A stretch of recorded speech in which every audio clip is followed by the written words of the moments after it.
Welcome to BMBPH News with Kev. News without the WS. Stop calling your brothers and your cousins for every little argument. Because you women sit on social media, you sit around, everybody killing everybody, but you never tell the truth that it's been 1,000 shootings and homicides trickle back down to you running your fucking mouth or you calling somebody and exaggerating because you feel disrespected. Stop calling people. You get in an argument with somebody on the block, that's it, leave it there. You call your brother, now these niggas going through it the whole summer. And then somebody's child die about it. That's your fault. Killed after Atlanta police say that her mother got into a fight with another person at their apartment complex. Now, investigators say the shooting happened just after 1 this morning at the preserve at Collier Ridge Apartments on Harwell Place in Northeast Atlanta. As Fox 5's Claire Sims reports, there is now a reward for information in the case. Atlanta police say they need the community's help to figure out who shot and killed a young woman and landed her mother here at Grady Memorial Hospital. Investigators have identified the 2 victims in an overnight shooting as a mother, Janine Alicia Baker, and her daughter, Anisha Shavers. Atlanta police say just after 1:30 Tuesday morning, officers responded to a call about 2 people shot at the preserve at Collier Ridge Apartments. When they arrived, they found both victims. They were subsequently taken to Grady, where one of them is expired. She passed from injuries consistent with being shot. The other victim is said to be in stable condition right now. According to investigators, Baker had gotten into some sort of argument with another woman at the complex earlier in the night. Police believe that woman then got in touch with the shooter. One of the females contacted a male associate, and he was the one that came over and did the shooting. Now, police want to find the woman Baker fought with and the man who pulled the trigger. Investigators describe the woman as chubby and dark-skinned, about 5'4" to 5'5" tall, with small braids on top of her head and larger braids in the back. Investigators believe she is in her late 30s to early 40s. Police say the male suspect is a heavy-set black man between 5'6" and 5'7", in his 20s or 30s, with a medium brown complexion and a short to medium afro. If you have any information about the shooting or those suspects, Atlanta police ask that you give investigators a call or contact Crime Stoppers. They are offering a reward of up to $2,000 in this case. At Grady Memorial Hospital, Claire Sims, Fox 5 News. Okay. First off, let me say my condolences to the family of Anisha Shavers. Understand this. The mother has to be feeling rotten and is in a sad place because she's probably thinking about everything that she could have done differently, and her daughter may still be alive.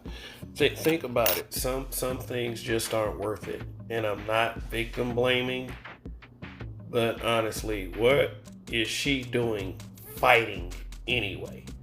I mean, I don't know the situation.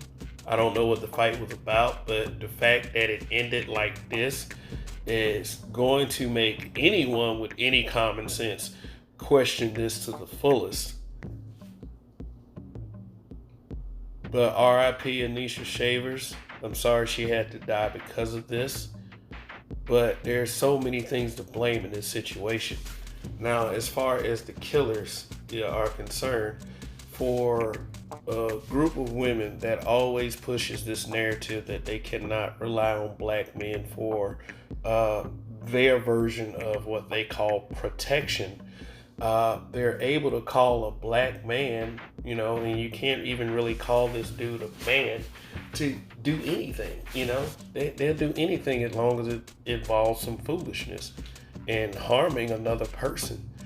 What could as the news report describes, a chubby, dark-skinned female, 5'4" to 5'5", in her 30s to 40s, said to this younger man, because he was described as being between his 20s and 30s, to make him bring a firearm to shoot to kill these women. I don't get it. No amount of words, at least in the world that I grew up in, should lead to that. Now, the as the news, and we, excuse me, we as a community, we let the news do us any kind of way. Like chubby, dark skin.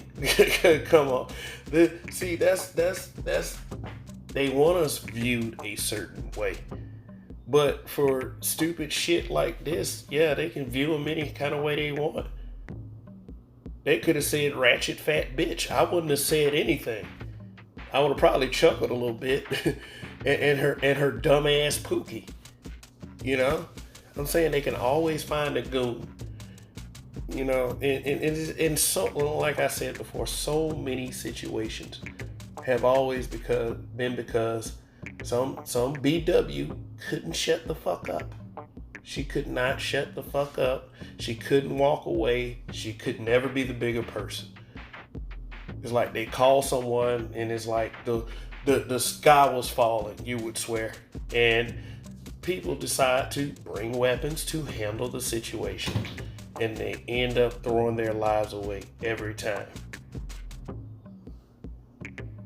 And yeah, they deserve whatever they get afterwards. So these two are still on the run. Hopefully they are apprehended soon so they won't have the chance to harm anyone else. And again, my condolences to the family. But you BWs, y'all got to start checking each other. Like, for real. Y'all got to start finding ways to be less confrontational and less violent, because you have to be a better example for the younger women. I'll just go ahead and say that. So anyway, this is Kev, and this is BBH News. News without the WS. Signing off till next time. Rest in peace, Anisha Shavers.